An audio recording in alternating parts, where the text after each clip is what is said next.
என்ன நீங்க 2 பேரும் உங்க அக்கா கிட்ட பேச மாட்டேன்னு சொன்னீங்களா? ஆமா சொன்னோம். எதுக்கு அப்படி சொன்னீங்க? எங்க மது அக்கா எங்க அம்மாவை சித்தின்னு சொன்னாங்க. அவங்க என்னைக்கு அம்மாவை அம்மான்னு சொல்றாங்களோ அன்னைக்கு தான் அவங்க கூட பேசுவோன்னு நாங்க சொன்னோம். உங்க அம்மா தான் இவளோட அம்மாவே இல்லையே, அப்புறம் எப்படி இவ அம்மான்னு கூப்பிடுவா?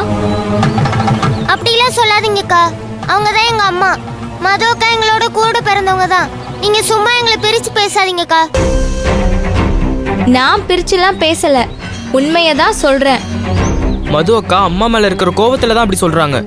மத்தபடி அவங்க எங்க அக்கா தான்.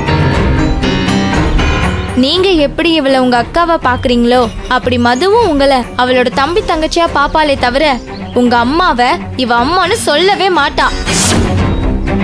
ஏன்னா அவங்க இவகிட்ட டார்ச்சர் பண்ற சித்தியா தான் நடந்துட்டு இருக்காங்க. சும்மா நீங்களே ஏதாவது சொல்லிக்கிட்டு இருக்காதீங்கக்கா.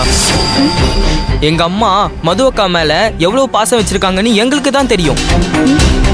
உங்க அம்மா என் மேல பாசம்லாம் வச்சில்லடா, டன் கணக்குல வெறுப்பு தான் வச்சிருக்காங்க. அந்த வெறுப்பு தான் என் மேல உங்களுக்கும் வரும்னு நினைக்கிறேன். நீங்களும் என் மேல அந்த வெறுப்பை காட்ட ஆரம்பிச்சிட்டீங்க. ஐயோ சத்தியமா அப்படிலாம் கிடையாதுக்கா. நாங்க உங்க மேல எவ்வளவு அஃபெக்ஷன் வச்சிருக்கோம் தெரியுமா? சரி, நீங்க 2 பேரும் மது கிட்ட அக்காங்கிற அஃபெக்ஷனோட இருக்கீங்கன்னு சொல்றீங்கல்ல, இப்ப நான் கேக்குறதுக்கு 2 பேரும் பதில் சொல்லுங்க. உங்களுக்கு உங்க அம்மா வேணுமா இல்ல உங்க அக்கா வேணுமா?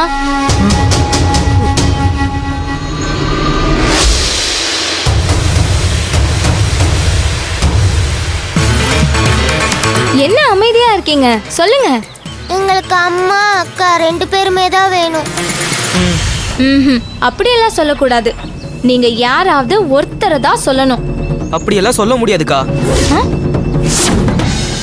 எங்க அக்காவும் எங்களுக்கு இன்னொரு அம்மா மாதிரி தானே எங்க அம்மா சொல்லியிருக்காங்க.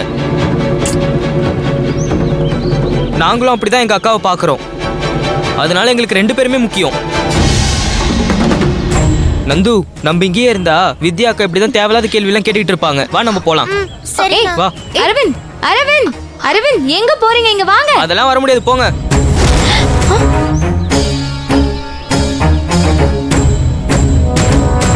பாத்தியா மது, அவன் திரும்பி கூட பார்க்காம வர முடியாதுன்னு தெனவட்ட சொல்லிட்டு போறான். அவங்களும் அவங்க அம்மா மாதிரி தானே இருப்பாங்க. 2 பேரும் சரியான கேடிங்க. சரிவா நம்ம போலாம். ச்சே.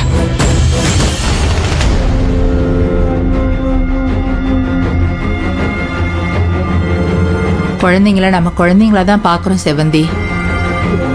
ஆனா அவங்க நம்மளை பார்க்கறதுக்கு மாறாதானே இருக்காங்க. எவ்வளோக்கு எவ்வளோ புத்திசாலித்தனமா இருக்காங்களோ அவ்வளோக்கு அவ்வளோ துடுக்குத்தனமாவும் இருக்காங்க. மதுமிதா தன்னை பெரிய மனுஷியா நினைச்சுக்கிட்டு அவ இஷ்டத்துக்கு ஆட்டம் போடுறத நம்ம பார்த்துட்டு தானே இருக்கோம். ஆனா நம்ம அரவிந்தையும் நந்தினியும் பாரு, மது உன்னை சித்தின்னு கூப்பிடுறத, அதுக்காக நீ துடிச்சு அழறத தாங்கிக்க முடியாம அந்த 2 பசங்களும் மதுமிதா கிட்ட நீ அம்மாவை அம்மான்னு கூப்பிடுற வரைக்கும் நாங்க உன்கிட்ட பேசவே மாட்டோம்னு சொல்லியிருக்காங்க. அந்த 2 பசங்களும் மது கூட சேர்ந்து ஸ்கூலுக்கு போக மாட்டேன்னு சொன்னதுக்கு அப்புறம் தானே நமக்கு இந்த விஷயமே தெரிஞ்சுது. அரவிந்தும் நந்தினியும் இந்த விஷயத்தை சீரியஸா எடுத்துக்கிறது எனக்கு ரொம்ப பயமா இருக்கு செவந்தி. எனக்கு கூட ரொம்ப கவலையா தான் இருக்காத்த.